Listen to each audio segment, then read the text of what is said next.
time for me to welcome today's speaker, and I'm very happy to do that. He is Robert Miller, and he is teaching history here at Mesa College and also at Cal State San Marcos. He received his PhD from UC Riverside, and he has been engaged in working on book reviews and articles in the Chronicles of Oklahoma and the Red River Valley Historical Review. And the talk that we're going to hear today is part of a work in progress, which is being prepared for publication and is related to his dissertation.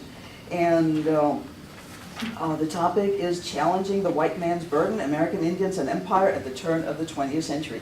And in respectful recognition of the topic, I decided to dress the part. Maybe that's irreverent, I don't know. I want to welcome Robert Miller.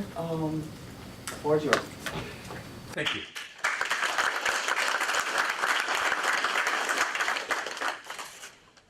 So in this topic, I'm going to be talking about the ways in which American Indians interpreted and thought about ideas of empire at the turn of the 20th century. That the reason why I came to this topic, or the reason why I gravitated to this topic, is that usually this early 20th century is viewed as the nadir, meaning the low point of American Indian history. That for many years the interpretation has been, oh well, all the native people have been defeated militarily. This was decades before the American Indian movement of the 1960s, when you had some really overt activism like the occupation of Alcatraz, the occupation of the Bureau of Indian Affairs right before the 1972 election, the standoff with federal forces at Wounded Knee. And the assumption was that this period of time was this low point in which nothing was happening at all. And the reason why people had argued this was, one, as I mentioned, the Plains Indians had been defeated militarily in the 1870s. If you look at the Apaches, they had been defeated in the American Southwest in the 1880s. And in 1890, you had the massacre of Lakota people at Wounded Knee, which was viewed as the end of military resistance, as the end of the ability of Native people to resist control from federal officials. And along with this went this idea that not only had American Indians been defeated, but that they were vanishing as a people. And there was this whole myth of the vanishing Indian, where all these commentators spoke about, oh, they're all dying off. Soon all the Indians will die. They all have gone on. Along with that, in the late 19th century and the early 20th century, there were multiple efforts to assimilate Native people, but not by choices saying, would you like to do this, or would you like to become part of our society? It was a forced assimilation. And so I just have three items to kind of point to this. One, the boarding schools, with the off-reservation boarding school, really developed by the Army officer Richard Henry Pratt. I'll come back to him a bit later in the talk, but basically his idea was that he had the phrase, kill the Indian, save the man. That Native people could not retain any trace of their old identities, of their traditions, of their cultures, of who they were. That had to be eliminated. That had to be pushed aside. That had to be moved on, so that way they could assimilate, become part of U.S. society. And these boarding schools worked to punish Native students who spoke their native languages, encourage them or require them to abandon their cultures, to look at their people as backward, as savage, as not worth protecting, as not worth retaining. That was one issue. Second, during the 1880s, there was this little-known legislation called the Religious Crimes Code of 1883. And basically, under this law, the Department of the Interior, the Commissioner of Indian Affairs, ruled that the First Amendment did not apply to American Indians. That federal officials, that Indian agents, had the authority to step in, arrest Native people for carrying out their traditions, fine them, deprive them of funds that they were owed, basically to coerce, to pressure them if they engaged in any traditional practices, traditional beliefs, rather than abandoning these. Finally, the policy of allotment. At this point, many Native people, they still own their reservations, and many Native communities own lands collectively. That did not mean that they all owned the produce of what they made, but it meant that the tribe or the nation as a whole owned the land on which they lived. And then each member of the tribe could then go and farm as much as he desired or was able to do. So some used more land, some used less land. But in the 1880s, this policy of allotment said, no, no, no, no, no. You can't do that. You have to become individual landowners. We're going to break these reservations up, turn them into 160-acre sections of individual property, and you will then, the idea was that this would destroy the allegiance of Native people to their tribes, that they would no longer say, I am a Cherokee, I am Navajo, I am Lakota. They would view themselves as an individual citizen, and it would break down this tribal identity or this connection to other Native people. Now, within this was a lot of heavy pressure against Native people, and that there's no denying that. But the assumption for many years was that Native people had been silenced, that they were doing nothing, that they just sat there as their cultures were destroyed, as their lands were broken up. But this is not the case. But as I mentioned, in this context, military resistance was no longer feasible, and they were not yet using the type of activism that you would see in the 1960s and 70s. But what they did do, or the individuals I will be talking about, is the way they used the print media, that a number of Native people wrote editorials, made speeches, in which they continued to assert their independence and defend their peoples against charges that they were backward, that they were uncivilized, that they had to abandon who they were in order to function in the modern world. Now, this next point, and I knew I wanted to look at this period, and I also I have long been interested in the turn of the 20th century, the time when the United States created an overseas empire through the annexation of the Philippines, Puerto Rico, Hawaii, and I started asking myself, I wonder what American Indians had to say about this. That given their own histories, their own experiences, I thought for certain that they would have something interesting to say. Now, when I first started the project, a number of archivists, a number of people I talked to said, oh, no, no, no. They didn't say anything. All the Native people were on their reservations. They were all beaten down. They were all defeated. They didn't even know what was happening outside their reservations. It was impossible for them to take a stand, to form an opinion. But I started digging, and I started finding all of these examples of Native writings. But first, I want to challenge this idea a little bit more, that Native people could not have known about the outside world. One, even though many Native people were on reservations, others traveled. Others, went across the nation and even across the world. That the bottom picture is an image from one of the Wild West shows where a number of Native people worked as performers, where they would put on shows for spectators here in the United States, but also in Britain, France, Germany, all over. And so these individuals, even though they would have only numbered maybe a few thousand or so who actually took part over the years, they would have gone back home and they would have told friends, family, what did they see? What was it like in Chicago or New York or London or Paris or Berlin? All these different places. Second, the assumption that Native people could not know because many times they only spoke their native languages. There were a number of bilingual publications which Native people could have read to uncover this information. And so the top image that you see on the screen is actually this Dakota language paper put out by a missionary group, where there would be an English version, but there would also be a Dakota language version, which would take all the news of the day, translate it into Dakota, and then allow the people who read this newspaper to get caught up on everything that was happening.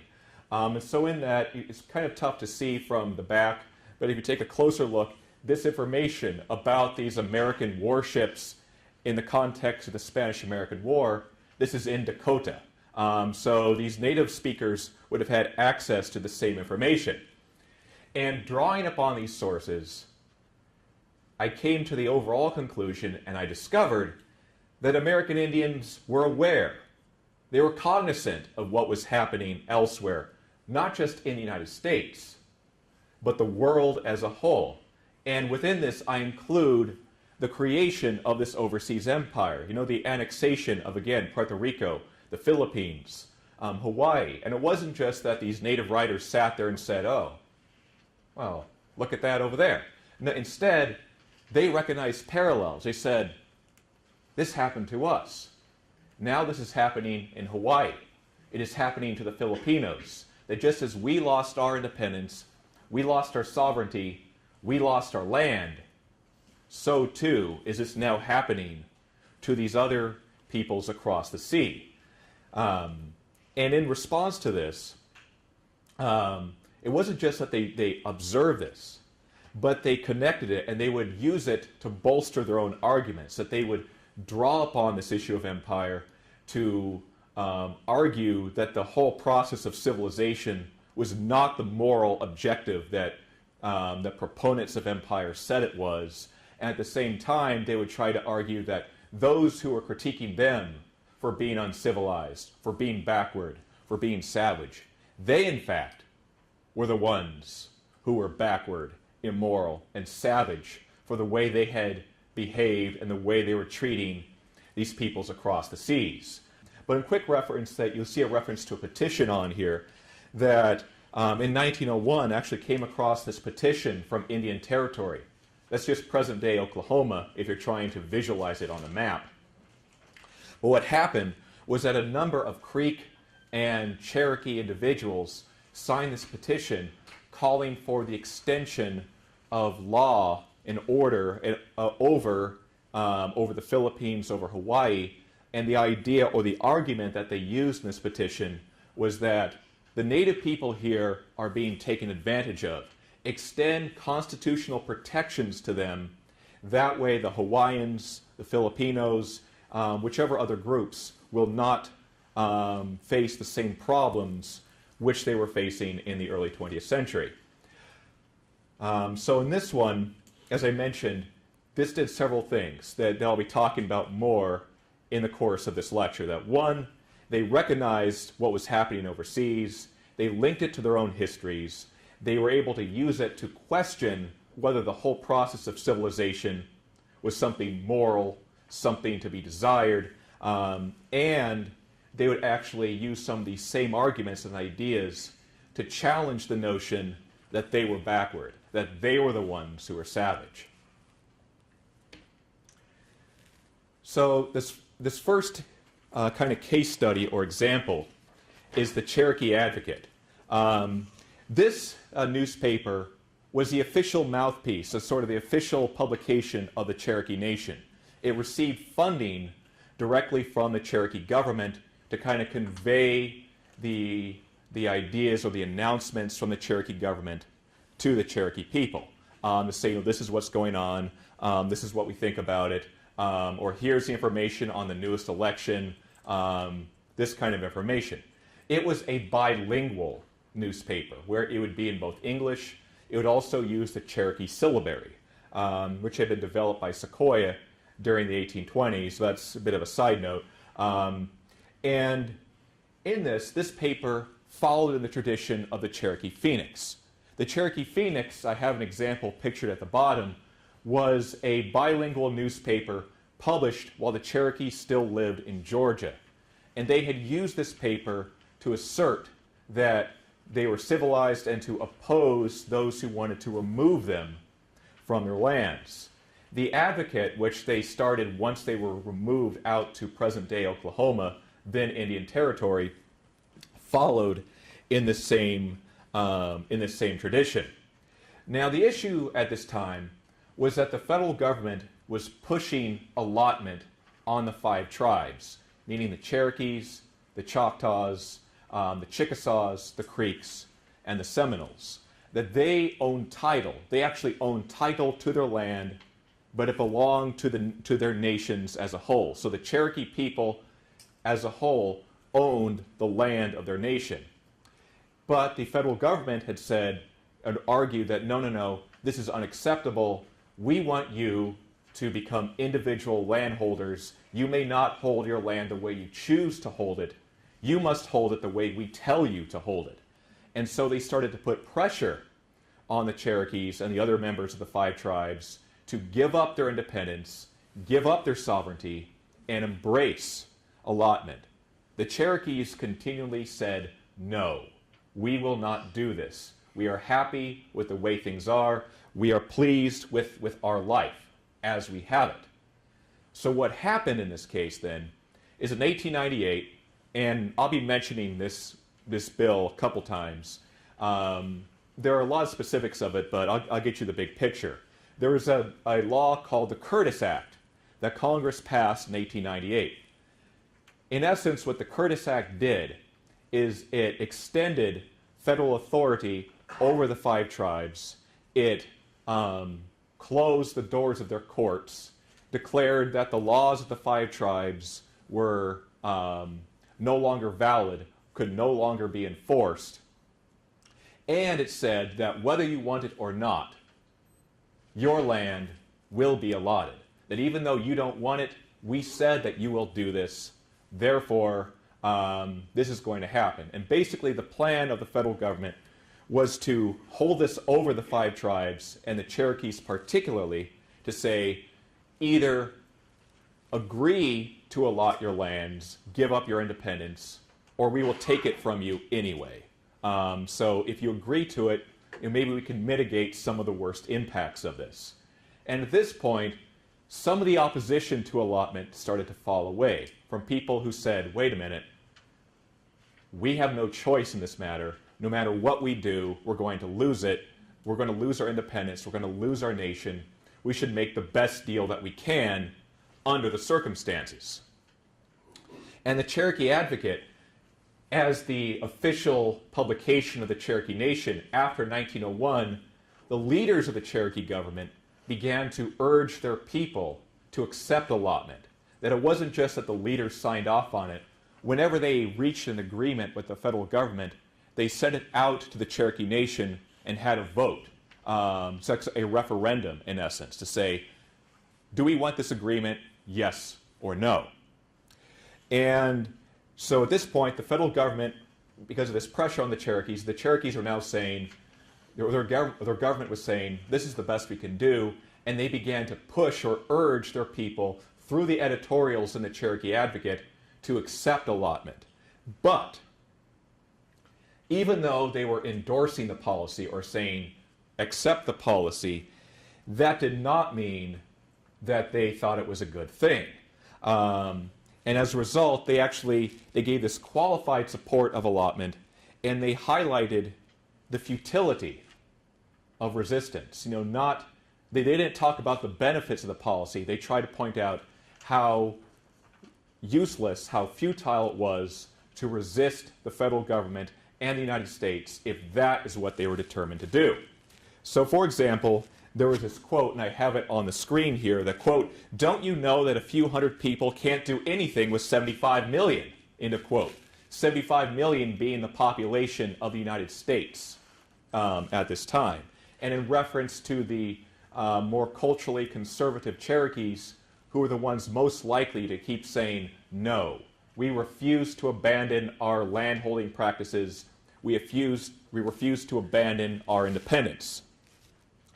And so these sentiments were reflecting feelings of resignation, that even if the Cherokees continued to refuse to see this policy as advantageous, that this statement was saying that their nation lacked the power to resist the federal government. Other editorials specifically mentioned the fate of the Filipinos following the Philippine War of 1899 through 1902, in which they had attempted to fight for independence to prevent the United States from annexing their archipelago. And as the Advocate explained, if 7 million Filipinos could not seize their independence or maintain their independence, then a few thousand Cherokees had no chance whatsoever. And the Advocate explained, quote, "The Filipinos objected also, but this is all they could do," end of quote. In other words, the Advocate considered armed Filipino resistance against the United States as irrelevant due to its inability to change United States policies. Similarly, the Advocate observed the failure of the Cubans to prevent the United States from constructing a naval base at Guantanamo Bay. Resistance to the Dawes Commission, and the Dawes Commission was the group tasked with negotiating allotment with the 5 tribes, though the word negotiate from, well, I'll mention there was another Cherokee critic of this policy who saw this whole supposed negotiation as a farce, but we will get to him. And this idea of resistance to the Dawes Commission, the Advocate argued it would result only in humiliation and possible imprisonment while failing to halt the allotment of Cherokee lands. And armed resistance would only end in the complete annihilation of the Cherokee people. Now, in this one, the next point is that the paper argued that the reason they needed to go along with this policy was that it was the best chance of protecting their lands. But even with this, the paper still did not give this ringing endorsement of allotment, because they admitted that greedy outsiders might still find a way to rob the Cherokees of their lands, as many white Americans regarded American Indian property as, quote, lawful prey. And this greed, this demand by settlers for Cherokee lands, inspired the Advocate to argue that the only option was to make this agreement with the federal government, because it was one of the few institutions that could offer any protection to the Cherokees, even if it admitted that the federal government had broken numerous other treaties and promises to the Cherokee people. The final point on the Advocate is that it admitted that this solution is not ideal. It's not perfect. But it still reserved some lands for the Cherokees, and that in addition, it argued that culturally conservative Cherokees, rather than just their pride, their desire to remain sovereign people, they had an obligation to their children, to their families, to future generations, to guarantee that land, that they would still have some property, that they would not all be consigned to poverty and starvation.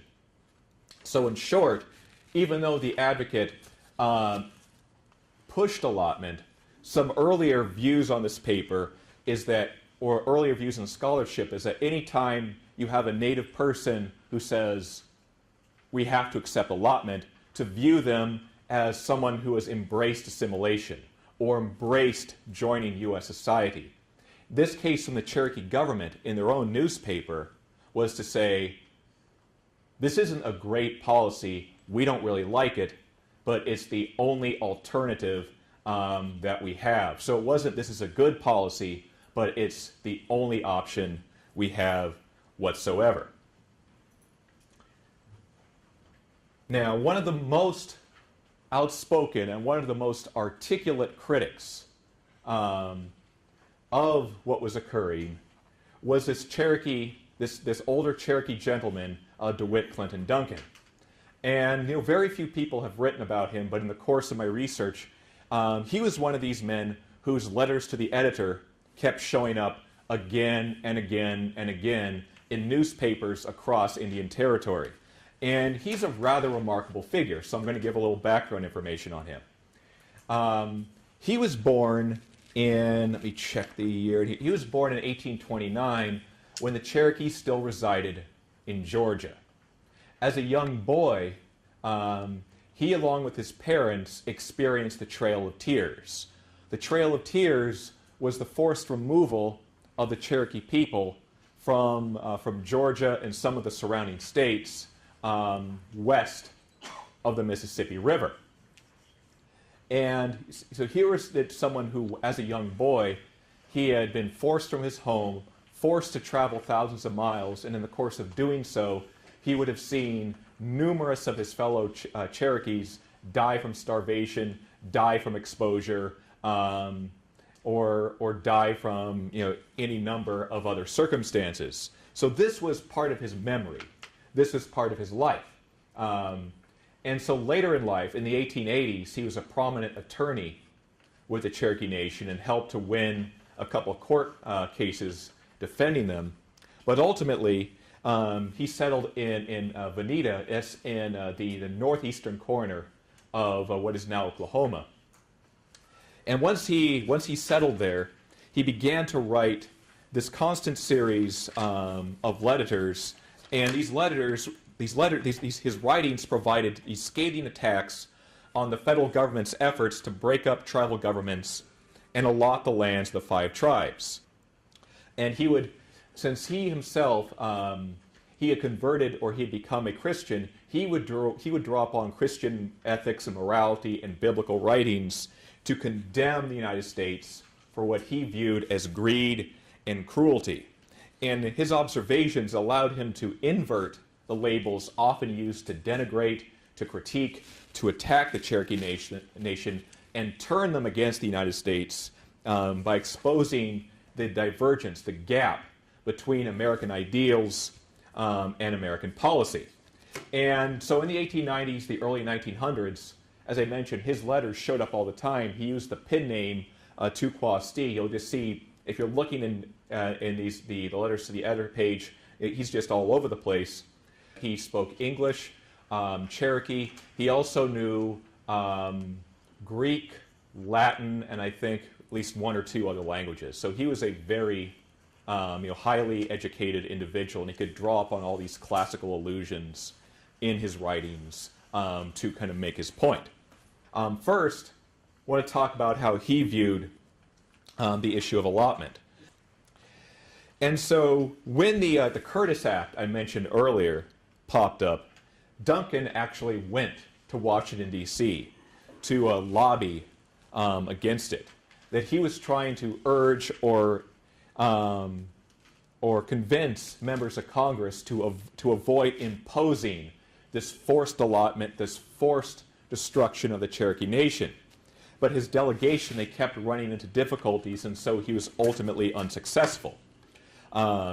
Despite this, he vehemently rejected the possibility of giving in to the federal government's desire to break up the Cherokee Nation, proclaiming, quote, "The loss attending stupid, cowardly, sordid concession is far worse than the results of defeat," end of quote.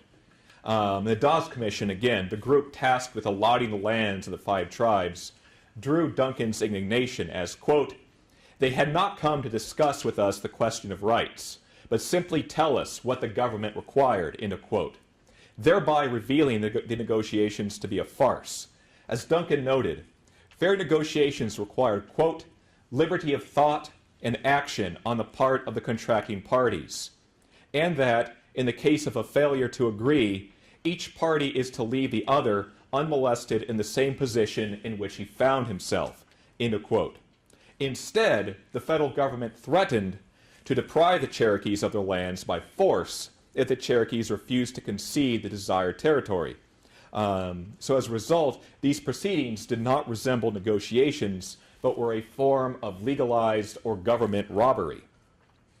Duncan challenged the stated purpose of allotment by explaining that the Curtis Bill has, quote, "reduced them," meaning the Cherokee people, "to the condition in a legal sense of a mere band of strolling savages, nay, a herd of prone cattle," end of quote. The Curtis Bill would not build up or civilize the Cherokees, but, quote, "pull down, undo, and annihilate," end of quote, their accomplishments. Duncan described the elimination of the nation's courts and institutions under the Curtis Act as a policy that would create lawlessness within the Cherokee Nation. This particular argument challenged public perceptions of Indian territory as chaotic and requiring the intervention of the federal government. Instead, Duncan labeled the proposed interference as the true source of lawlessness. Duncan furthered his attack by explaining that the elimination of Cherokee laws invalidated all of the marriages conducted between citizens of the Cherokee Nation, as the Curtis Law, quote, bastardizes our children and reduces all the noble fathers and mothers of our country to the moral condition of pimps and prostitutes, end of quote. Duncan was clear that the existence of immorality within the Cherokee Nation resulted from federal violations of native sovereignty.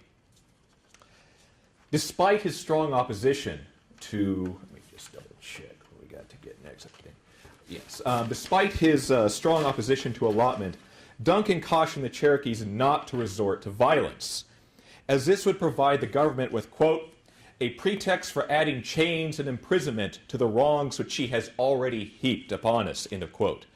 The Cherokees had an obligation to provide the federal government with, quote, overt obedience, meaning to follow the law, obey the law, but he also noted, quote, the government has no constitutional control over the exercise of our intellectual faculties, end of quote. Though the Cherokees may have lost the bulk of their land, Duncan insisted that his people not relinquish their self-respect or their identities.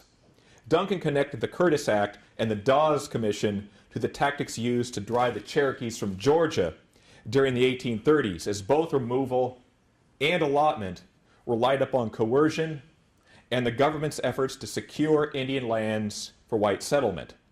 Though Duncan linked the Curtis Act and allotment to the forced exile of the Cherokee Nation from Georgia, he identified the federal government's policies at the turn of the 20th century as even more destructive.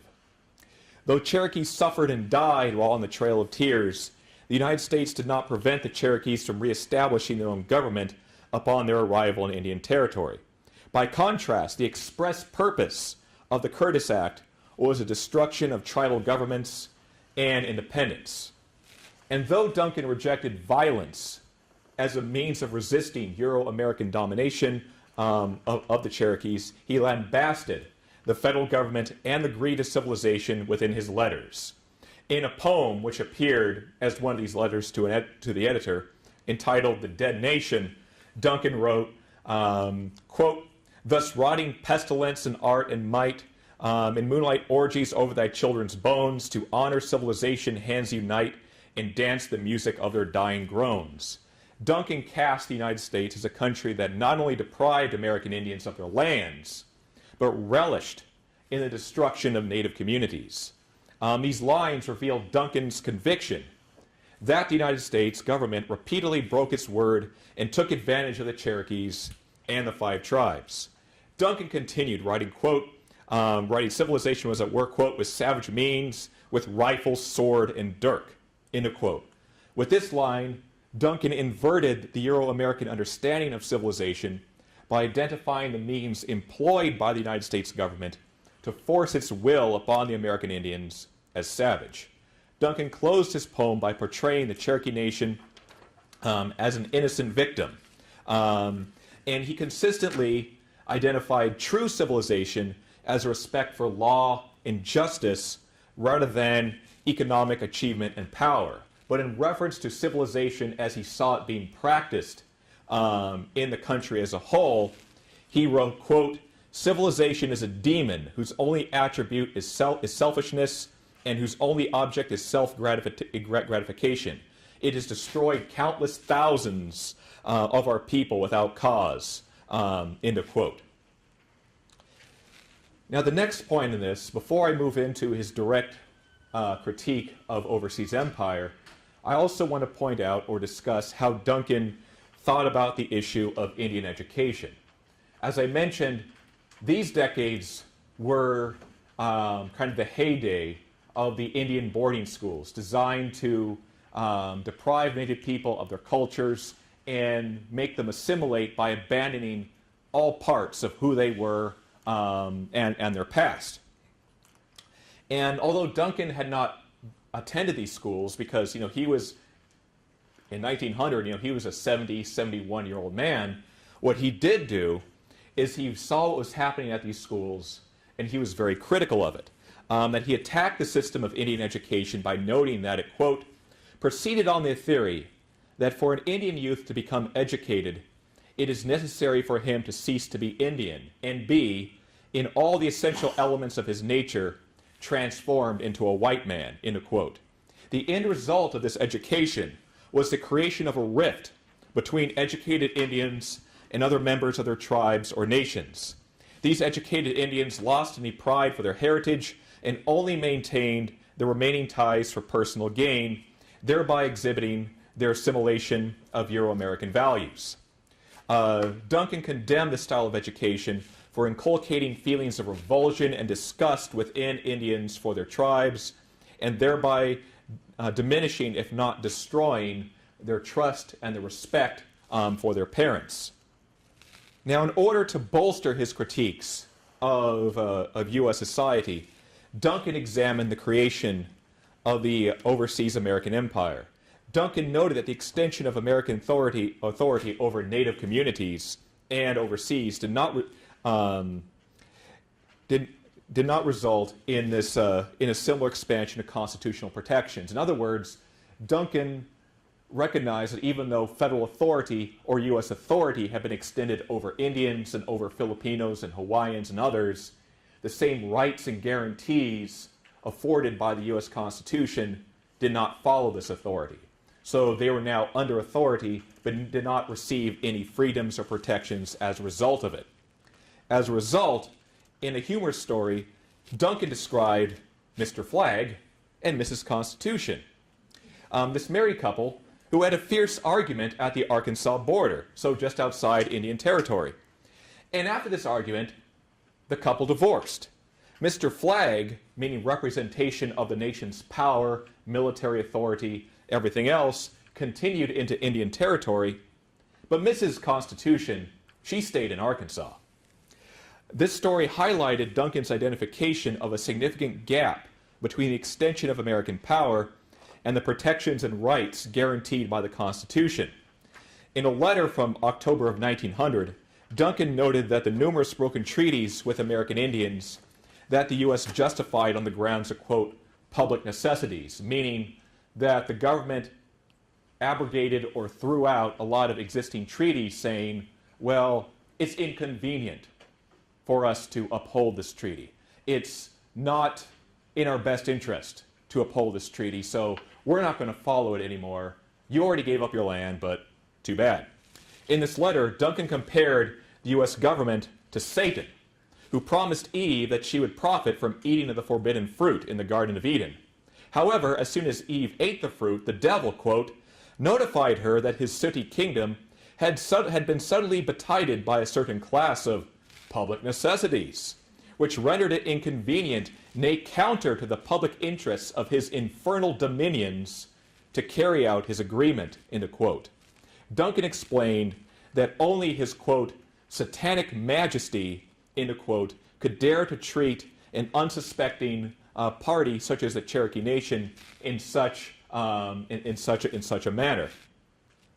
Now, his most incisive denunciations of the American Empire appeared in 1899.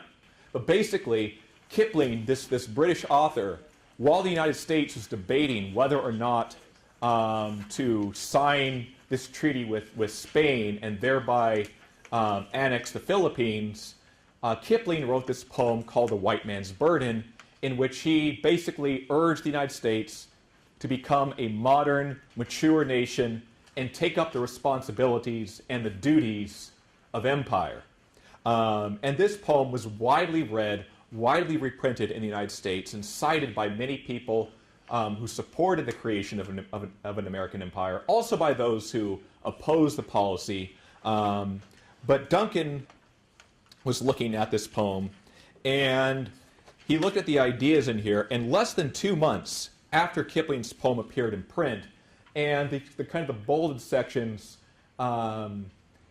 just kind of keep an eye on them, that not so much DeWitt Clinton Duncan, but his nephew also wrote a poem parodying Kipling, which I'll want you to remember in a few minutes. So just remember these bolded lines, because we will come back to them.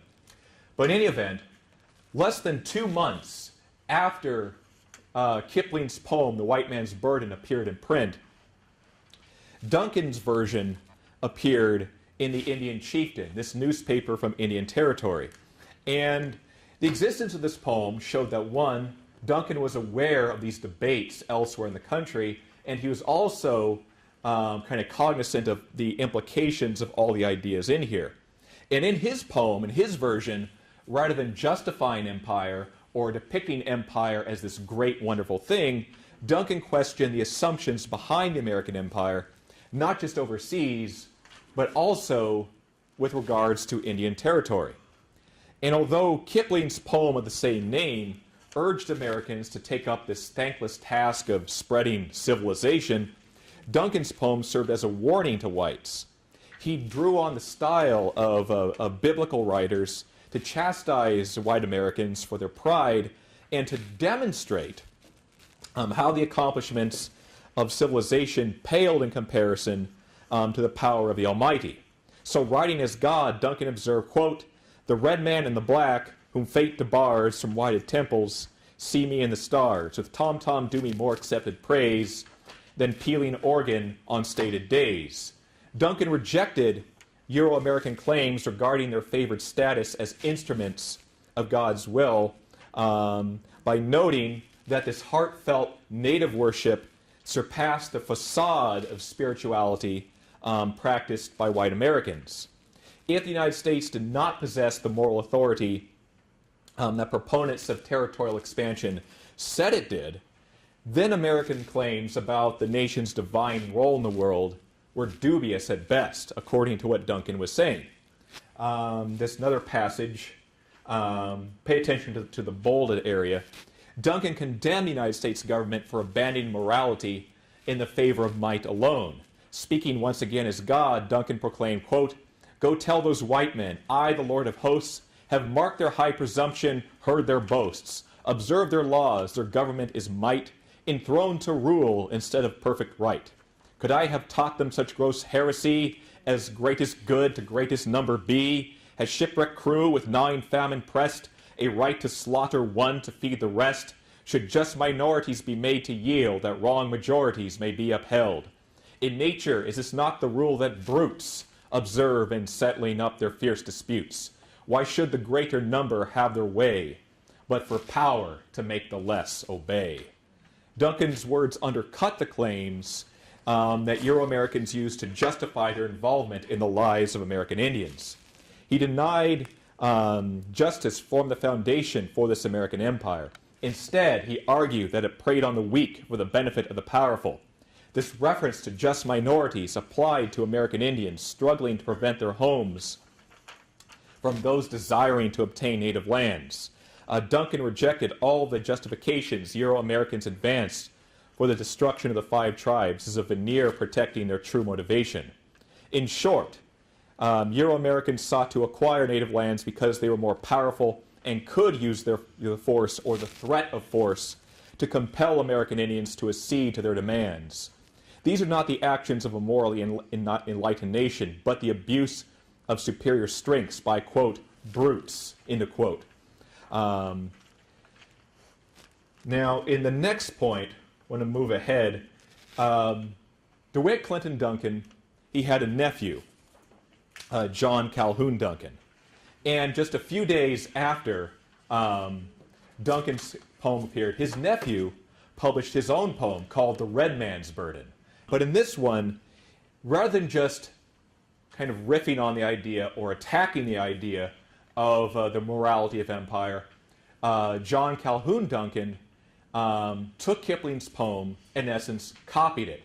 His poem has the exact same structure, the same number of lines, the same number of stanzas, the same rhyme scheme, except he inverted the meaning of the poem. So in this one, I want to point out a few ideas. That one, it echoed many ideas that were in his uncle's work, but a few first that I want to point out. In the second stanza, in Kipling's poem, Kipling referred to these colonial subjects, the half devil and half child. John Calhoun Duncan says, half devil and half child you call the aborigines. 'Tis far better to be half child than be a devil all. No heavy harness, again, direct quote from Kipling, need be spent, nor Christians hide and wait. Just keep a radical president and Curtis to legislate. So here you have this poem directly linking the fate of the Filipinos, who Kipling was writing about, with the Curtis Act and the federal government's efforts to extend authority over the Cherokee people. Now the third stanza, this comparison is really blatant. So in this one, behold the white man's burden of gold and silver bullion, of red men's scalps and broken vows by hundreds, yes, by millions. Yes, taking the words from Kipling, fill their mouths of famine, though while Kipling wrote about this to mean feed the hungry, care for the hungry, Duncan said, no. You are feeding the hungry with bombshell and with grape, meaning grape shot. This kind of, basically this is like a canister. You put it into a cannon, you fire it, it expands and sends these small balls of lead all over the place. It's like a massive shotgun, in essence. This is what he was arguing. This is what the proponents of empire were actually doing. The sixth stanza, another portion yet is sought, the North Pole, so 'tis said, the problem yet has not been wrought, but will be alive or dead, to make a plain and easy way for the white part of creation, publicly through the presses say, it's an Indian reservation. Now this one, it's a little complex to decipher, but what he was saying is he's kind of giving this mocking story that, well, now they want to claim the North Pole, but how are they going to justify taking the North Pole? How are they going to justify annexing the North Pole? Well, say it's an Indian reservation. Say it's Indian land, and then they could just move in and take it the way they've done before. The final stanza, in brief, this white man, shake off thy burden, 'tis enough thy pride to yoke, give us back our freedom and return to thy British yoke. Return our lands and monies, thou Christianity take, return to us our innocence, we never burned at stakes. That the idea in this stanza was that Duncan's nephew was arguing that the United States had displayed they lost the right to maintain their self-government, and as a result, they better just pack up and go back to British domination because they clearly were not able to govern themselves based upon their behavior. So again, rather than talking about how Native people or Filipinos or Hawaiians were incapable of self-government, Duncan turned this on its head and said, no, it is you who are incapable and who do not deserve self-government. In the same time period, in the summer of 1900, Duncan began, or DeWitt Clinton Duncan, going back to the elder Duncan again, he discussed the U.S. involvement in the Boxer Rebellion in China. Basically, this was this rebellion by a number of Chinese who were upset about the presence of a number of foreign powers in their country. And as a result, you had this multinational force of Americans, British, Germans, Japanese, Russians, who all sent troops to China to put down this rebellion. So Duncan was writing about that. And Duncan lamented the abandonment of George Washington's policy of avoiding foreign entanglements by becoming more involved in these overseas expeditions. More importantly, Duncan directly connected the experience of the Chinese and the Cherokees, noting, quote, the little Cherokee Republic was a delicious morsel, but China was too big a bug for convenient swallowing, end of quote. Another letter attacked the, quote, carpetbaggers, end of quote, which is kind of a derogatory term used in the South after the Civil War to describe Northerners who had come down in the wake of the Civil War and who Southerners believe are trying to kind of line their pockets and get rich. So he labels these Americans who go overseas to carpetbaggers and said they're going there to exploit U.S. domination to get rich. And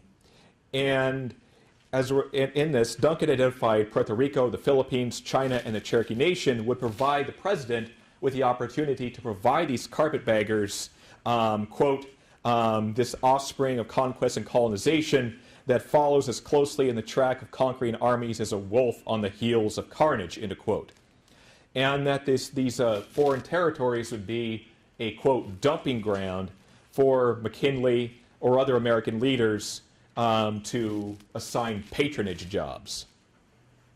Now, in reference to China again, Duncan noted that as the missionaries there had long since lost the goodwill of the Chinese people, quote, the only thing that can be done with them is to exterminate them, as was done with the American Indian, and then plant the Christian cross, like the Mohammedan crescent, in human blood. This idea that this had nothing to do with morality, this was brutal, nasty conquest, and nothing less, nothing more than that. There was this other Cherokee newspaper editor named Augustus Ivy. And in his editorials, rather than talking about the overseas empire all the time, he attacked the idea that Cherokee or other American Indians were backward. And so in one editorial, he attacked a white letter writer who would complain that Anglo-Saxons would suffer domination from an, in quote, inferior race, in a quote. Ivy mockingly referred to the white man's burden and asked why this white man even bothered to move to Indian territory if he had such reservations about living amongst supposedly inferior people. Ivy continued, the fact is the Cherokee people acknowledge no superiors on the face of the globe, and white citizen, that's the pseudonym this letter writer used, white citizen's rot about the inferiority of the Cherokee people only shows he is of the white trash who have drifted in here to marry an Indian to get rights, end of quote. Ivy continued to defend American Indians after Oklahoma achieved statehood by ridiculing white residents who complained about the presence of American Indians. Ivy explained that whites who thought themselves superior to American Indians should leave if they held such opinions. Ivy argued, quote, it's a cinch. The Indian never brought them there, and we know they're not so stuck on them they want them to stay. So why don't they get out and go back to Possum Holler or Boston Mountain or Polecat Creek and go back to making moonshine whiskey, and they won't be bothered with the Indian, end of quote. Ivy thereby cast the whites who objected to the continued presence of American Indians as ignorant and foolish people who did not bring civilization to Indian territory, but who brought poverty, slothfulness, and alcoholism. Briefly, I want to talk about Orville Edelman, and then I'll bring it to a close, because she's another rather remarkable figure, that she was a young woman at the turn of the 20th century who began editing her own magazine called Twin Territories. And in this, she used her magazine to counteract the idea that American Indians were backward, that they required guidance. And so she would argue, she would present them as just as intelligent, just as capable as anyone else. And when people would write to her, or when she would see newspaper articles from across the country critiquing Native people, she would respond to them. That Edelman would respond to such individuals by referring to statements about Native backwardness as, quote, silly exhibitions of ignorance, end quote, and instructed such individuals to, quote, read up, end quote, and urging them to, quote, cease making fools of themselves. The most frequent issue Edelman dealt with in her writings was the fact that after allotment, all of a sudden there were a lot of white American men who started saying, hey, do you know some Native women who want a handsome white husband to help her manage her lands, to help her take care of this stuff because she's got land? I can help her. And she got tired of this assumption that these Native women needed white men to come in and guide them, to come in and lead them, and to come in and manage their property. And so on occasion, she felt the need to remind these readers that Twin Territories was not a matrimonial service. In December 1900, I have just a few examples here. I'll read a few of them and then I'll close it up here. In December 1900, Edelman answered several letters from men interested in acquiring Native brides. Edelman sought to portray American Indian women conforming to gender norms in American society. As such, she rejected any depiction of American Indian women as lacking in morality or proper decorum, and was very angry with men who refer to Native women as, quote, squaws, end of quote. Very derogatory term, and is viewed as such today, too. In her response to a man identified only as Archie from Haddam, Connecticut, Edelman explained the stories he read about Native women seeking, quote, handsome, end of quote, husbands, were gross fabrications by writing, quote, the Indian girls out here have better sense than to advertise themselves in that matter. In his question, Archie proposed a visit to Indian territory, but Edelman used this as an opportunity to taunt the reader for his denigration of Native women. As you suggest, you might come out and look around for yourself, but unless you have some sense with your good looks, I won't be responsible for the result. B. No. Please don't send your photograph. Your description sufficed. End of quote. Edelman's response raised questions about Archie's intelligence while making fun of his boasts about his attractiveness. Edelman explained her frequent writings on the subject stemming from the seemingly endless stream of letters Native leaders received from young men and old bachelors, quote, who haven't enough brains to discern the truth, end of quote, and believe the stories published proclaiming the existence of wealthy Indian women searching for husbands. Edelman's irritation was evident in another response, quote, such questions as yours are really getting tiresome. There's no excuse for your not knowing that the Indian girls of civilized tribes are just as modest, cultured, and womanly as their white sisters, and would not think of advertising for husbands, end of quote. Edelman's point was significant as she identified the equality of Native and white women as a fact that all intelligent and informed people already acknowledged. As such, those who continued to assume Native women did not conform to white American values were foolish and ignorant.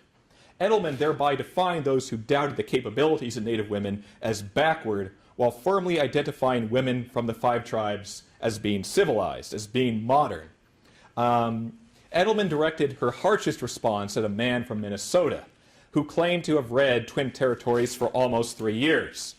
Edelman expressed disgust that this individual could read the publication for that long while still using the term, quote, squaw, end of quote, in reference to Native women. Edelman chastised the individual for believing that that women from the five tribes desired white husbands to protect and manage their allotments. Edelman concluded her answer by writing, quote, your ignorance is appalling, and your abilities for learning seem fearfully slim. Ugh! White man make Injun heap big tired, end of quote. And her usage of this Native dialect at the end of the response was mocking a letter writer. It was this very stereotypical assumption that's how Native people spoke. She wrote this very articulate denunciation, and then she shifted over to the stereotypical dialect to kind of mock him and what he was writing. And so her columns and writings clearly indicated her intelligence, her educated background, so that readers would not interpret this response as being like her natural tone, that she was using this to make a point. Instead, she used this to call attention to the spurious assumptions on the part of the letter writer. And just to kind of make some concluding comments, what this indicates is that Native people were aware that when people said that they were backward, or they were uncivilized, or that they were incapable of managing their affairs, these attacks, these stereotypes, had real-life ramifications for Native people who lost independence, who lost sovereignty, who lost their lands. And as a result, what I'm showing is that although Native resistance did not match the kind of resistance of military resistance in the 19th century or the activism of the 1960s, this was a resistance by Native people who were standing up and refusing to allow others to define who they were, to say, no, this is who we are just as good as anyone else, we will not acknowledge this because we understand that what you're saying leads to the loss of Native independence, Native sovereignty, everything else. So in this, it shows that Native people were not only aware of the U.S. empire, on the ideas of empire, but could apply it to their own lives and recognize that they had to challenge it in order to defend their communities. Thank you.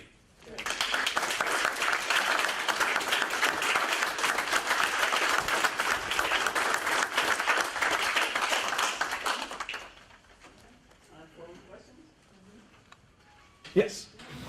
I would like very much to know what did your research show you relevant to President McKinley, who pushed the concept of manifest destiny in front of the Senate? Was he focused on the tribes here in the United States, or was he Not more focused on actually the other territories outside it? I would say he was much more focused overseas, because in all the writings, I'm trying to think back, and I don't recall many references, like in the editorials where they mention him by name, but they were much more focused, that a lot of the writers were much more focused on some of the prominent congressmen who were pushing these new policies, as well as some of the members of the Dawes Commission or other figures that, for example, I don't have the I didn't talk about him today, but one of the really well-known individuals who, I'll only look at him in a bit in my work because others have written about him extensively. There was this Creek poet and humorist, Alexander Posey, and in his style, people sometimes label him as the American Indian Mark Twain. And so he would, when he'd be talking about these national figures, he would give everyone a nickname. Like General Custer was Cust Her. This Secretary Hitchcock was like It's Cock, like meaning like a gun's cocked that he's aiming at the head of Native communities. And so we'd use like these little nicknames to kind of poke fun at a lot of these individuals who were really going after Native autonomy and sovereignty and denigrating Native peoples. But I don't recall a whole lot on McKinley himself being talked about. He didn't push these. Yeah, I mean, he would have signed off on it, but the issue is like the Curtis bill, that in essence like flew through Congress because a lot of politicians just didn't pay any attention to it. It's like, oh, sure, whatever. That the Curtis bill came in 1898, so a lot of people were still focused on the war with Spain and everything else. But certainly it was more that they would talk about specific people in Congress as well as the federal officials with whom they negotiated, and a lot of their critiques would be aimed at them. In addition to, they would also write about newspaper editors in and outside of Indian Territory who would write these like very like bigoted, prejudiced articles about Native people to say, look what this guy's writing, this is just nonsense. So that's where more of their attention would be focused. Yes, Jonathan. The elder Clinton is named John Calhoun. The elder would be DeWitt Clinton Duncan. So yes, why did DeWitt Clinton name his son John Calhoun Clinton? Well, it wasn't his son. It was actually his nephew. So I haven't found too much. Yeah, not on that one. But no, just it seems that family, they seem to have some predilection for naming people after prominent politicians. That would be a really ironic one, given his. And the other question I had was, did he ever comment at all about Cherokee ownership of slaves? Not so much. That there were other writers who actually addressed that issue of the freedmen more specifically, because the reason why this was an issue was that when Cherokee lands were being allotted, one of the major debates was, are the freedmen, are the former Cherokee slaves, are they entitled to a portion of the land, to their own homestead, where some would be arguing yes, others would be arguing no, you can't do this. But overall, Duncan, he didn't address that issue quite so much. He was more focused on just what he viewed as the overall immorality and just the attack on the Cherokee Nation. And I know he was around, but he actually wasn't in the Cherokee Nation during the Civil War, which, given the fact that approximately a fourth of the Cherokee people were killed or died of starvation during the Civil War, probably very fortunate that he was actually out getting his education, being trained as a lawyer during the Civil War, so he avoided a lot of that. But and his earliest writings that I know of stem from the 1870s, and just in those that I've read, I don't recall him addressing either slavery or what do you do with the Cherokee freedmen. Yes. I'm fast forwarding just slightly, but in the 40s, and I forget what tribes they are, there were some tribes that were they call the code breakers. Oh yes. Well, you had Navajo code talkers that they were famous in World War II. There were actually some others there have been some Choctaws who did the same thing in World War I who are not as well known. But that's actually an interesting thing, that for years the push had been to eliminate native languages, to wipe out native languages, and all of a sudden they realized, wait a minute, these native languages are actually useful because the probability that these Japanese military officers speak Navajo is quite minimal. Right, yeah. So, my question is, was it a source of pride? Was there a prevailing attitude in the Indian community towards the participation in the big machine, right? Even though it was a good fight. Like the 442nd in the Japanese community, Japanese American community. Yeah, certainly there was, that one I want to say that you actually have to take that on a tribe by tribe, nation by nation basis, because some tribes and nations actually did embrace participation in World War I and World War II, specifically to get to your question. There were others, however, like I know, I think it was the Zuni, I'd have to double check, but there were a few native groups that actually in their religions, their belief systems, had strict prohibitions about when military force was and was not acceptable. And there were some, I believe they were Zuni, but I haven't looked at, that's not kind of my specific focus, but the issue is there were native people who actually kind of refused induction into the military, saying, we will not do this. We will not go. This violates our belief about who we are and where we belong in the universe and our role as human beings. So you actually had both. You have to go. It depends on who you're talking about. Yes, I recently heard a possible explanation of why the American Indians were turned Indians, and I was just wondering if you had any knowledge of why they were called Indians. You mean their name?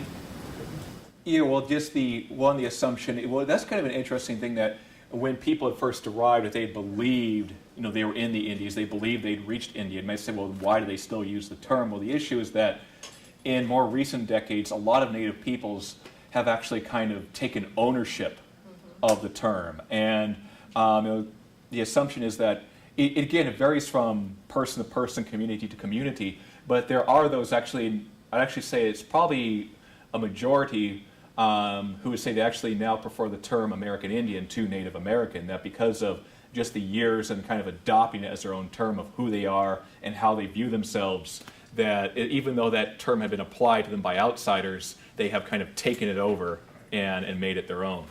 Well, what I had heard was that they were turned Indians because Columbus was looking for a path to India. Yes. Right. Yes, that he thought he was over there. Yeah. He was quite a ways off, but that's where he thought he was. Yes. In the 90s, we had Russell Means visiting here. And I don't know if anybody remembers, but it was quite an event. And the same question was asked of him, and he gave a very interesting explanation, which I have tracked down since then, and because he died recently, he had a website where he explained it in great detail. And Means was not a historian; he was an American Indian activist, heavily engaged in the Second Wounded Knee conflict, and certainly with an opinion and an attitude. So we should take his explanation with a grain of salt. But his explanation was Columbus did not make a mistake. He did not think that he had arrived in India, because India in those days was not called India. It was called, I think it was referred to as probably Kashmir, but some other terminology. Russell Means said that when Columbus saw the natives in, I guess, Hispaniola, he said, these look like people living in God, gentes indio, Indians. And that's why Russell Means said, I am an Indian, and I don't mind being an Indian because I'm a person in God. I just wanted to add that because, and Russell Means insisted he did not want to be a Native American. He said that was a term invented by Washington for funding purposes. So he was happy about being an American Indian, but said he preferred the tribal name to any other designation. Yeah. So, And that's just one of those side notes, especially up to the 19th century. When you're looking at Native people, they would not have identified themselves as Indians or Native Americans. They would have said, no, I am Creek, I am Navajo, I am Cherokee. That it's only really in the 20th century that as more Native people moved to urban areas or went to the boarding schools that they started interacting, they started recognizing that, wait a minute, these people from Arizona, they lost their land too. They started forming more of this pan-Indian identity, and where that started to be more used. But that for many, though, you're right, there's still that preference to say, well, yes, I am American Indian, I am Native, but more specifically, I am than whatever nation or tribe or band they belong to. It's all about imperialism. yeah. Yes. I just keep thinking, as you're talking about the land and this, and then I know in the Native American way, they don't own land, they are one with the land. And how strange it must have been when that land was taken away, because that is so foreign to them, because they are one with it. The issue. How did that, Well, how did they do that? Well, the issue is that one of the ideas of allotment, that the division of tribal lands, is that they believed what it would do is give Native farmers an incentive to grow more, to be more productive. The problem is that, especially for the 5 tribes, now every tribe, every group, they had their own land tenure practices and how they viewed it, how they defined it. But among the 5 tribes, you're right that there was no individual ownership of land, but what would happen is, like the Cherokees, I know the most about them. Within the Cherokee Nation, if you were a Cherokee citizen, if there was any unclaimed land anywhere, you could go there, build a house, start farming. Everything that you grew, everything that you farmed, or that if you hired help to grow even more food, all of that was then yours to keep. That was what you had produced. And so the idea that Native farmers had no incentive to grow more or to do things, that's just nonsensical, because they already had that idea of you work harder, you grow more, you get more food, you get more crops. But it was just the idea that even if you claim that land, you could not sell that land. You could not alienate it to someone else. So what would happen is, say 5 years from now, you say, you know what, I don't like living here, I don't like my neighbors, I'm going 20 miles up the river. In that case, that land would revert to the control of the nation, and then any other Cherokee who wanted to come along and say, well, I like this land here. He then could then say, this is where I'm going to farm. And as long as the land was unclaimed by anyone else, anyone who was a Cherokee could use it. As long as whenever they grew on it, or if they raised livestock, that would be theirs to control once whatever it was produced. But getting back to your question, yeah, it does. It is just kind of this nonsensical thing to say, you need to learn how to work hard. They already had the incentive to work. That was their way of... It was ludicrous. In the back. I've always been curious about whether the outcome of Native American history would have been different if the tribes could have learned to maybe work together better or ally themselves better against the U.S. government. Because it seems like, I've been studying Native American history in your class, obviously. Yes. And I always read about different tribes, and Mesa is like pointing out to U.S. soldiers of the U.S. Army where different encampments of another tribe was. Right. Or they didn't seem to really work together very well. Yeah, well, that issue, I think certainly by the late 19th century, even if there had been this united confederation, or this united cooperation, the population figures just weren't really there. I mean, maybe more effective political opposition, certainly not military opposition, but in terms of cultural opposition or political, in kind of working together that way. Certainly that could have worked. That in the allotment issue, the 5 tribes were kind of unique in that they kept sending delegates or representatives to Washington to say, we don't want this, we don't want to do this, and they managed to delay it for a period of years. But if you look at a lot of the Plains Indians, they would speak out about it, but they were not as kind of persistent with it, which I think part of that is just that part of it was that a lot of people didn't really want to hear what they were saying, that there were relatively few white reformers who actually thought, well, maybe if we're going to make a new policy for American Indians, we actually ought to talk to Native communities and see what they think and what they say. And I actually mentioned one of the few in lecture yesterday. If anyone else wants to hear about that, take History 151 with me. So a little self-promotion there. And you'll hear about that. But no, the issue of, it is something that comes up from time to time. And I think it has to be what period you're looking at, to what kind of opposition would have been feasible. That, in the late 18th and the early 19th century, there were some efforts to kind of try to unify tribes, even in a military sense, to oppose U.S. expansion. But the issue there is that the federal government was pretty effective at the old idea of divide and conquer. That you start picking them off one group at a time. You break one tribe off the alliance, and then you start whittling it down. And Or think of Tecumseh in 1811 and the attempt to unify Indian tribes, and the U.S. government responds militarily and crushes them. Yeah, that was the issue too, that again, it does get the idea of divide and conquer, that you break away some groups in Tecumseh so he's not able to ally all Native people for this objective. When the Curtis Bill passed, do you know how what the ratio was that it passed through Congress? Was it? Well, I think it was, from what I understand, I think it was just one of those things that just went by on a voice vote.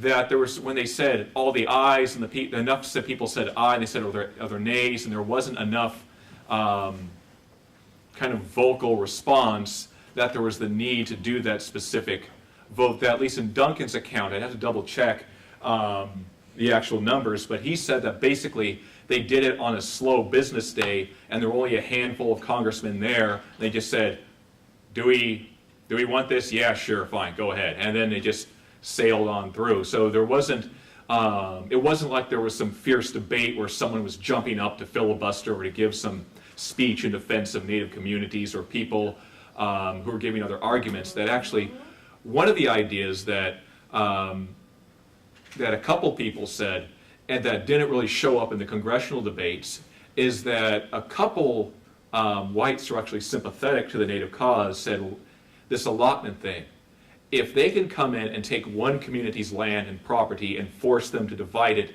because they don't like the way they live, who's to say the government can't do that to someone else? And so this idea, we need to stand up, even if we don't care about Native issues, we should say something, because this kind of abuse of government power is unacceptable for anyone. But there were no, as far as I can tell, there were no congressmen who actually embraced that argument and who stood up to denounce this bill, to argue for that interpretation. So it wasn't really a divided issue. I'm not a historian, so do correct me if I'm wrong, but if we go back to around 1835, Okay. 34, 35, where the whole Cherokee bill was being Yes. discussed in Congress, I know that there was one person who stood up and spoke in favor of the Cherokee, and he lost his election because of it, and that was David Crockett. And that's why he ended up at the Alamo. There you go. Yeah, that the issue, with that one, in the case of Cherokee removal, there was significant opposition in Congress. That there were a lot of like reform organizations. They viewed removal as this violation of morality, of Cherokee rights, and so you had all these petitions being circulated. In the late 19th century, the problem was that a lot of the reformers, the vast majority of them, they were the ones who were also agreeing and saying, yes, Indians must assimilate, and the way to do that is they have to give up these tribal landholdings. They have to cease being nations. They have to stop. They have to abandon all parts of who they are. So in that sense, even though you had a lot of reformers who are still following in this kind of tradition of saying that we're looking out for the best interest of the Indian, now, oddly enough, the people who wanted to exploit native lands for financial gain and the people who said Indians need to assimilate were now on the same page for the most part. So Often rolled in religion and Yes. Christianization. And, Well, that you know, was a big deal, exactly. yes, again, and Phil. So I know that it's also now there's huge problems on reservations with drug abuse, alcoholism, and everything. Where do you see the Native American community going in the future? I mean, it's still not like they're still Yeah. sort of struggling, I guess. Yeah, no, that's one. It's one of those issues that it actually goes into the ongoing need for economic development on reservations, because part of the reason why many of these social problems are still so widespread is that unemployment on many reservations. That today we look at 7 point something unemployment in the nation as a whole and 9 point something in California, and it's getting better, but it's not great yet. There are reservations still today where unemployment is 60-70% of the population. So you think of just the worst period of the recent economic downturn, or even the Great Depression of the 1930s, and you had 25-30% of the overall American population unemployed. Think of within a local community having 40, 50, 60% of people who do not have those economic opportunities, and because of the difficulties that creates, how that feeds in to a lot of those social problems that you suggest. So part of that issue is that need for finding means of economic development, finding means of additional job opportunities for Native communities, for enabling them to vitalize their reservations, but to do it on their own terms. That over the past several hundred years, we've had enough of kind of outsiders coming in and saying, you need to allot your land, you need to forget your language, you need to do this. It's more of that continuing to promote, to defend the sovereignty of Native groups, so that way they can make these decisions about how best to meet these needs. That yes, it's going to be a long-term process, but it's that idea that outsiders stepping in and telling them what to do really hasn't done anything. So the issue of allowing them to kind of continue to take control of their own destinies in the future, there will be some bumps along the road, but that I think would be the end result for that. You had a follow up then over here. Yeah, the follow is I know that a lot of tribes that have gambling, and a lot of their citizens get large sums of money per month or annually for doing nothing. For being tribal members, they get money from the gambling. And I feel like that's maybe not helping, because if you're just going to get a large sum of money every month, you have no kind of real incentive to go work. Yeah, so the one issue on the gaming, and actually that's something we'll talk about towards the end of 151, so stay tuned. But the gaming issue, though, to set this up quickly, the assumption that all tribes are awash in gaming funds is actually a misconception. That many have no casinos, and the issue is that here in California, they have a lot of money for two reasons. One, the bands here in California are relatively small. You have maybe 100, 200 people. In addition, they have the Southern California market to draw on people. Now, there are other casinos elsewhere in the country, like places like South Dakota. There's not a lot of people in South Dakota, so the casino there doesn't make any real money. And if you're looking at like Oklahoma, some of the tribes there, you look at the larger ones like the Choctaws, they have tribal casinos. They get money, but it's not distributed as a per capita payment of every member gets this, because if it did, because of the number of Choctaws, it'd be like, here's $300 or something. Instead, they use that to fund like police and fire and educational programs, language revitalization, to kind of preserve. So that way, like any Choctaws or Cherokees or other groups, that have classes at the community center, go learn Cherokee, go learn Choctaw, go learn Creek, to keep these native languages alive. Because one of the other issues facing Native communities from a cultural perspective is that even though there's not that same effort from above to eliminate native languages anymore, just a lot of Native youth are growing up not learning these languages, not learning their heritages, and so many native languages are actually kind of classified as being endangered, that they eventually might lose all of their native speakers, and that the languages might cease to exist as this spoken form of communication. So the issue is just that the gaming one is complex, and we're actually a little bit have a colored perspective, because here in California we look at gaming as bringing in this huge quantity of money, but the issue is that, again, we have a large population here to visit casinos. There was a question in the back. Well, I just had a comment to make about the bands.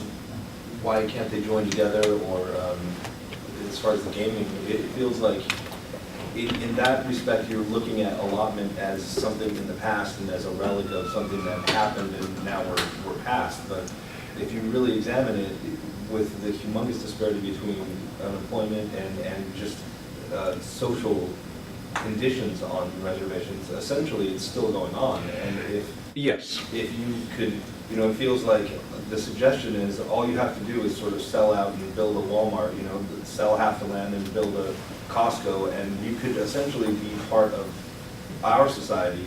However, if they're trying to maintain strength and hold on to the land, it's almost now counterproductive, because they're staying away from an ability to develop any kind of economic. Right, well, you're right in that sense that this was more, in my discussion, I was more focused on like the beginnings of allotment, but you're right in the sense that in the 20th century, allotment created huge problems for Native communities, because under the way they wrote the laws, it was actually very complex and a very complicated process to assign a specific heir to receive this land. And so what would happen is, from generation to generation, just regardless of the wishes of most of these Native individuals, the land would be divided up amongst all the heirs. And so over several generations, you have this fractionalization, to the point where sometimes there are some Native people who they own allotments, but because it's been fractionalized so much over several generations, it's like you own a third of an acre over here, and you own like 100 square feet halfway across town. And so it's just completely useless for Native people who have these allotments and who maybe want to return, set up a home, maybe farm, or whatever they want to do with the land, that the land is so divided, so fractionalized, so split up, so small at this point, that being able to use it for any economic purpose or even any cultural, spiritual purpose or what have you, it's next to impossible. And one more thing, if a tribe member turns over, or attempts to turn over the land to the tribal leadership, is that illegal under allotment? I think actually some have tried to do that, where actually some tribes have actually tried to encourage people to maybe sign over parts of their allotments, so that way the tribe as a whole can try to piece together all these little bits of land and to make something more useful out of it. But whether what they're going to do with it, it doesn't necessarily mean putting in a Walmart, but it could be trying to put in, find what is it that they have. Is there some other means that they could provide employment for their people? As sometimes, a number of Native people, they live in the vicinity of national parks, which that's kind of another side issue, which actually up until the late 19th century, pretty much every national park was home to Native people. But as they created the national parks, the idea was that, oh my gosh, you got these Indians in there and they're ruining it for the tourists. Get them out of there. They don't know how to appreciate the land the same way the tourists do.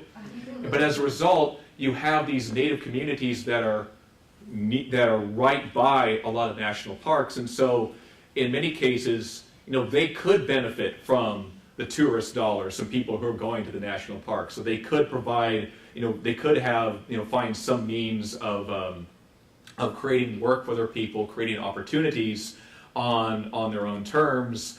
But still, one of the other long-term issues is that many Native people are still negotiating to reacquire access or maintain access to national parks, because they use them for gathering roots or other things for ceremonies or for Native remedies or whatever. But then finally, the other issue is that there's actually a lot of debate within Native communities that you're right in the sense that there are tribal governments who have tried to encourage their members to say, wouldn't it be good to sign this over to make it a larger parcel of land? We could use it, develop it for whatever purpose.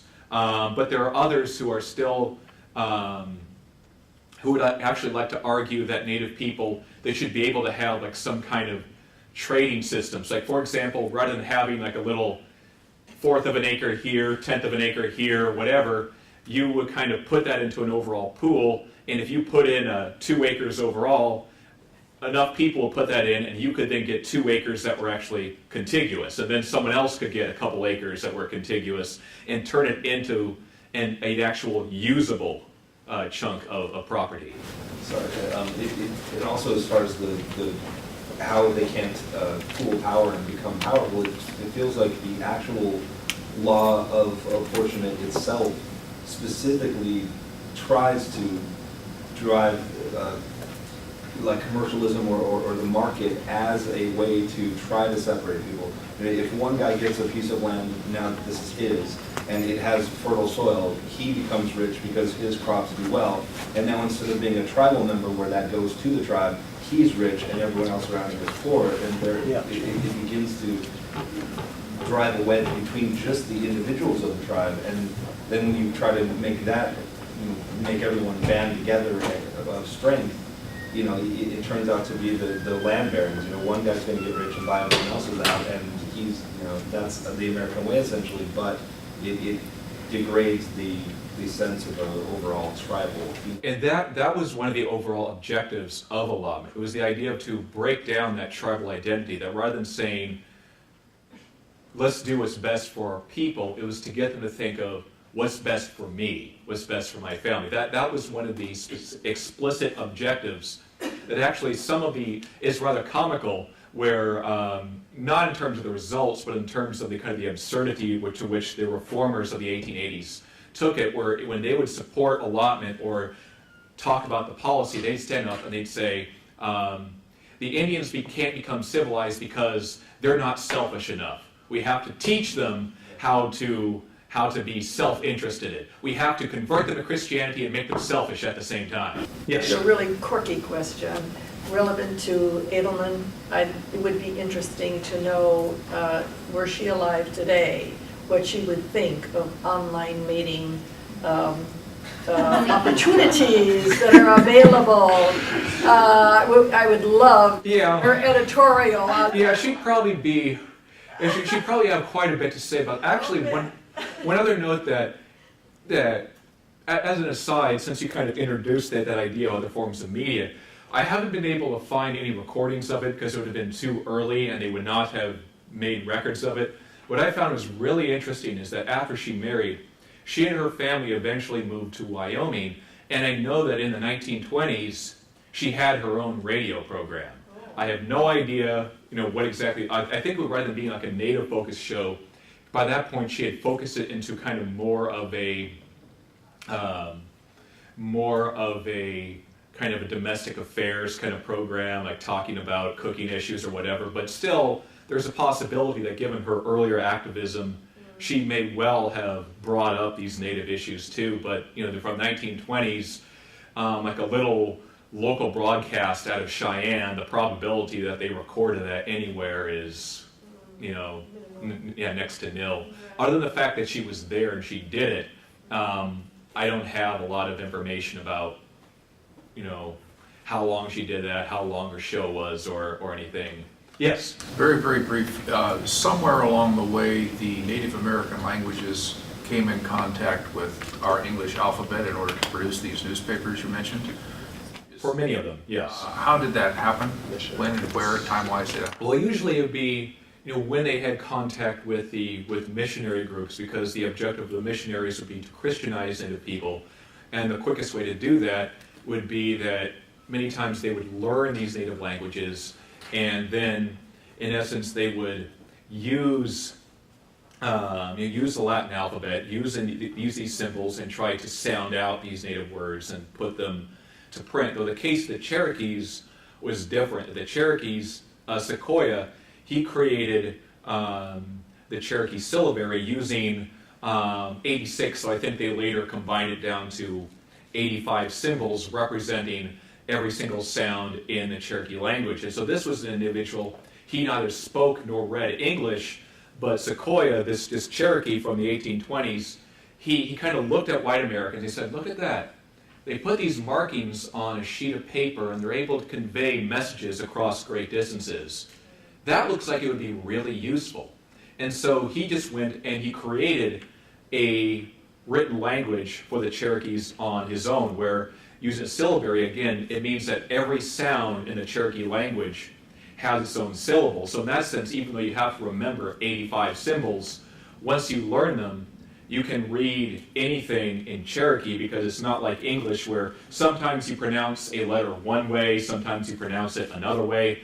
Every symbol is pronounced one and only one way. And here was someone who had been illiterate, but he developed this, and the Cherokee Nation recognized, hey, this is a pretty good thing. And they adopted it and began teaching this syllabary to their children. And so in the case of the Cherokee newspapers, half would be in English, but the other half would be using this Cherokee-specific script. Any? And then the use of the Constitution, they wrote their own Constitution and all that, and that goes along with their being the civilized tribes and making an appeal to legitimacy. I apologize for having been absent for a couple of minutes, so I don't want to repeat something that somebody else may have asked, but I'm curious if you know how long the boarding schools stayed in existence. They're still in existence. They're still. Yes. Although the ones today, for the most part, like Sherman in Riverside, California, is now actually managed by Native groups. So rather than trying to annihilate Native languages, Native customs, some of the existing ones are now actually seeking to promote and protect. Though even in that case, I know that some of the reservation schools are still going after Native traditions. That last year, I went to a talk where some current and former students from Sherman and Riverside were talking about their experiences. And this current student at Sherman, it's a high school for American Indian students up in Riverside, California. And this current student there, I think she was a junior in high school at the time. She talked about how when she was in junior high and still going to like a lot of the reservation schools that were managed by the BIA, Bureau of Indian Affairs, or as many Native people refer to it, bossing Indians around, that these schools, Native cultures were still being denigrated. There was still some of the officials there who'd be going, you can't speak your native language. We don't want you doing that. So on a more local scale, some of that is still occurring. But at some of the more famous boarding schools that still exist, there has been a shift. But most of the boarding schools, though, the off-reservation ones in any event, started closing in late 1910s, 1920s, parts of the 1930s. But there were a few that have persisted to the present day. In the 70s, I visited a reservation school on Navajo Reservation. Mm-hmm. And that was actually when I started becoming interested in the whole current day history. Because apparently that school was the first one that had in existence on the Navajo Reservation. Otherwise it would be just exporting their kids out, or this kid would be taken out. And it was a fairly new school. Yeah.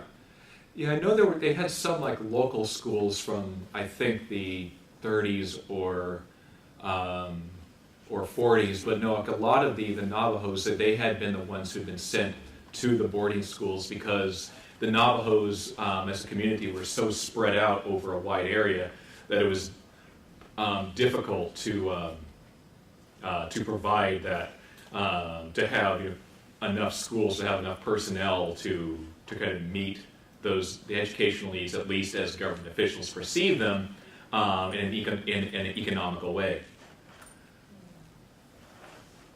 Other questions? Excellent.